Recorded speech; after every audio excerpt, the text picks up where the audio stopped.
Instagram. Welcome to Morning Minutes, episode 225. Rental yields. What are they? On this show, we're going to be talking about what rental yields are in the finance sector and how it relates specifically to property, residential property, commercial property, what vendors should know and what buyers should know. And just, we're going to explain it as easy as your ABCs. Welcome, Mark Novak. All right, so let's talk about it. So just to qualify what we do. So, Michael, you're a commercial real estate agent to the stars. Yes. Realestate.com has acknowledged us as one of the best commercial agents in the country. Sorry, real commercial. Yep. I am principal of Novak on the Northern Beaches. We have a team of about 50 people. So we're qualified to talk about what a rental yield is. What's the formula?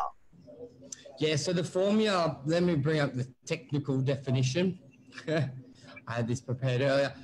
What does yield mean in finance? It's the financial ratio that indicates how much a company pays in dividend or interest to an investor each year relative to the security price. Yield is a measure of cash flow that investor is getting on their money invested in security. So in this, and then it's got a little example, the normal yield, for example, if there's a treasury bond with face value of $1,000 that matures in 1 year and pays 5% annual interest, its yield calculated as $50 over $1,000. So the yield over the income, which is $50, the yield over the purchase price. In that example, it's treasury bonds is the security. In what we're going to be talking about, the security is property. All right, I didn't understand any of that. Yeah. So the yield is the cash return that you get from the item each year. So in property, it's generally rental return. So you buy something. But what's yield? Isn't that rent? The yield is the percentage of rent collected over the purchase price.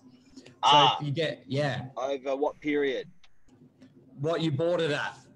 Why didn't you say that in the first place? I had to give the technical and then relate it, do the ABCs. Now, there is a yield which is off the purchase price when you bought it, and there is the yield off the current value of the property today. Which a lot of people pick and choose what to work it out as. So I find a lot of people, to justify keeping a product or justify buying a product, they will continually do it at what they bought it at for a reason not to sell or explaining that it's good, which is sort of right. But I feel you should always be doing your rental yield based on the current value, because some assets during different periods return better. So when you're looking to buy something, you should really know. When you buy a product, you don't do the return on what it was worth 5 years ago. You do it on today's value. That's a total different sector, different topic. We want to try and keep our shows 15 minutes for our lovely viewers.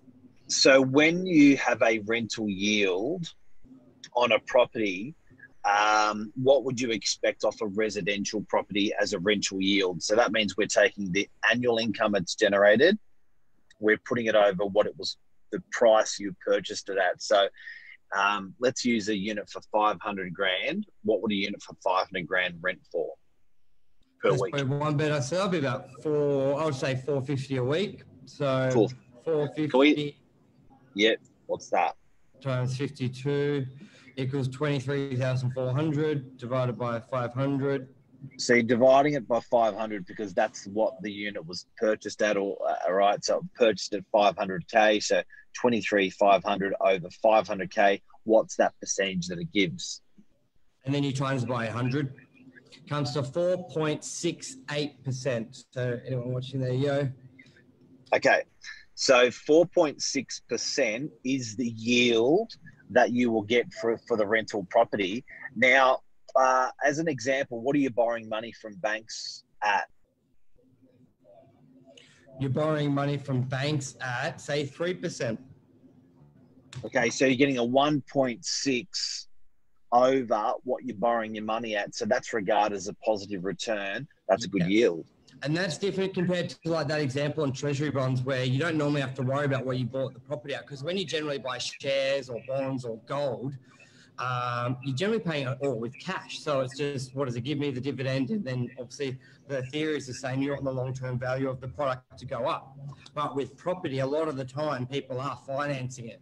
So you're financing it for an investment. So that's a key indicator. And what this represents basically in layman's terms, when a property is positive on the cash return, then it's not going to cost you money to hold it. Mark, on the opposite example, let's say the rental return was only $300 a week. Let's go Yeah, 15 grand a year over 500 grand is 3%. So maybe say it's a little bit, let's say 3%, and then you got 3%, and then when you got outgoings, let's say outgoings are 0.5%, it's an extra couple grand, and then what you borrow monies at is 3%, and what the return is 2.5. In layman's terms, you've got to cover that difference, and that's basically negative cash flow, negative gearing. So, guys, what we're talking about this morning is rental yield for property. If you've got any questions, pop it down. We'll answer it instantly and live. That's what a rental yield is. That's an example of a rental yield on a residential property.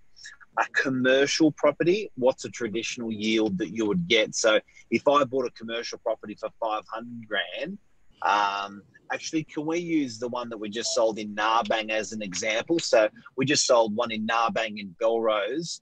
Let's just say it sold for 300 grand for argument's sake, nice round numbers. What did that actually rent for, that property?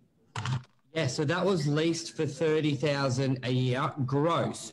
This is a key thing people need to identify very quickly when you're looking at figures. There's no right or wrong. It's just you need to identify it so you know what calculations to do. So gross. Well, let's just compare it to apples. We didn't talk about net or gross with resi. Okay. Let's not talk about net or gross with commercial, and let's bring that in at the end. So I just want to keep it real simple for people. So it's leased for 30K. Yep. And it's sold for. Yep. We'll do 300,000. It was 330. Let's just do 330. It's easy. 30,000. Okay, guys. So again, yield. It's the 30,000 over what it was purchased at. 330,000. What's your yield? What's your return on investment? Yep. So that was 9%. Okay. So a residential was the example that we just gave of a typical residential got 4.6% yield. A commercial of similar value, 300 to 500K around there, that was getting a 9% return. Yes. Which one would you buy? Very good question. Always gets asked a lot.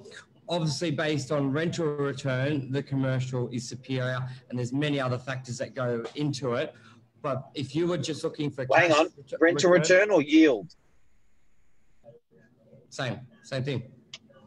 Why do people say rental return instead of yield? Preference, rental return, yield. It's just a pure preference. They both, you're talking about the same thing. So if a buyer goes to me, what's the rental return? They may be actually more for the dollar value of 30,000 rather than asking for the yield, but you're asking the same thing. If someone calls me going, what's the yield of the property based on the asking price? And I would say it's 9% with a rental return of 30. When you're asking yield, you're asking two questions in one. Yes. When you're asking rental return, you're saying, what's the rent? When you're asking purchase price, what's the purchase price? Yeah. When you're asking yield, you're asking two questions in one. What is the return on my investment? So it's actually quite a clever question for an investor to ask because they're asking two questions in one. Yeah, and I think it's a really good question because you actually sort of box the agent in for a sale price to do your calculations at. And it's a really good way of pushing, well, what will buy it, or And a lot of the time they may subconsciously tell you what the owner wants. So maybe guiding 300. Yeah. Oh, do your figures at 330. You know, Yes. wonder why they're saying that. They Because they may not reveal the price, but if you ask them the yield, they may just for purpose of the example reveal some sort of guide price. yes. Purchase. Yep. So that in a nutshell is, and with, there's many other factors to go in what to buy, but based on the rental return, the yield, that's where you work it out. Commercial, you're borrowing money maybe at 4%, but you're still making great. Luke, thanks for your comments and everything there. It was interesting. I didn't know the figures we did, Mark, were basically what Luke was doing there. And it was just coincidentally. He was doing $500 per week at 500,000. And that's basically okay. Now, in the last 3-4 minutes, can you explain on yield? There are things that poison the yield that agents often don't tell you, or they slur the yield in direction that they want.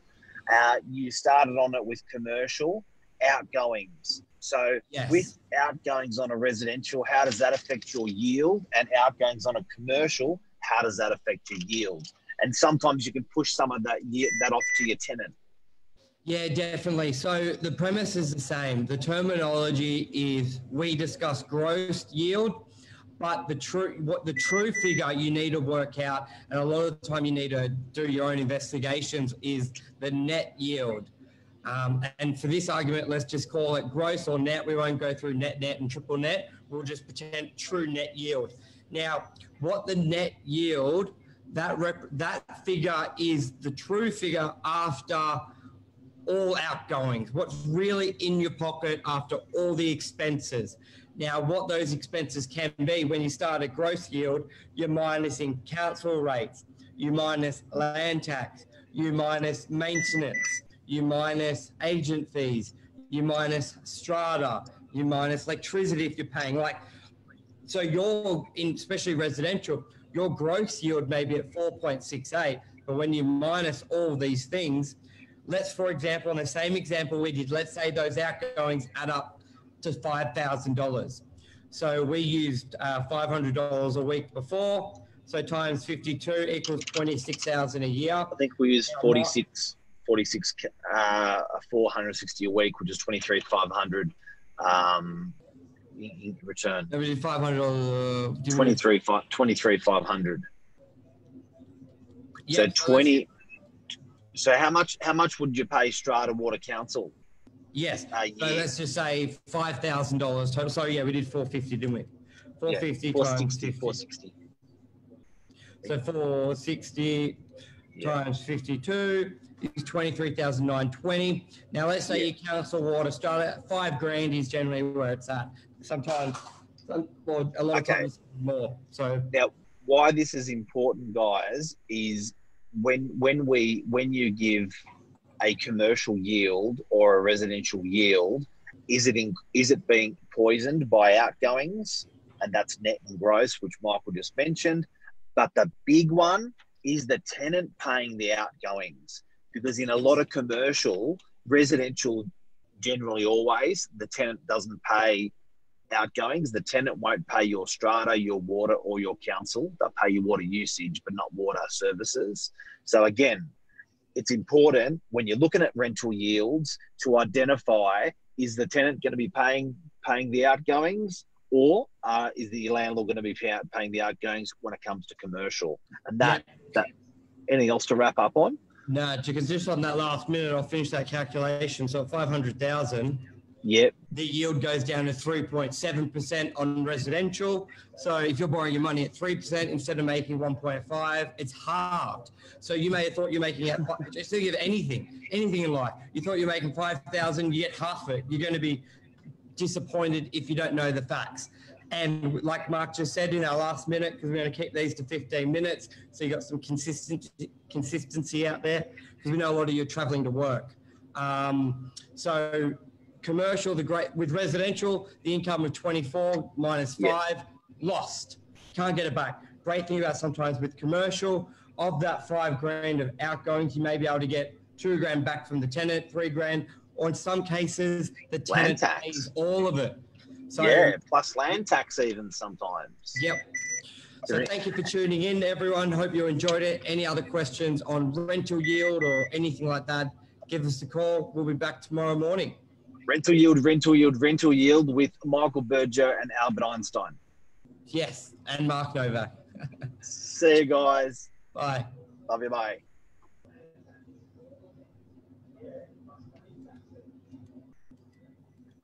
Bye, Faith.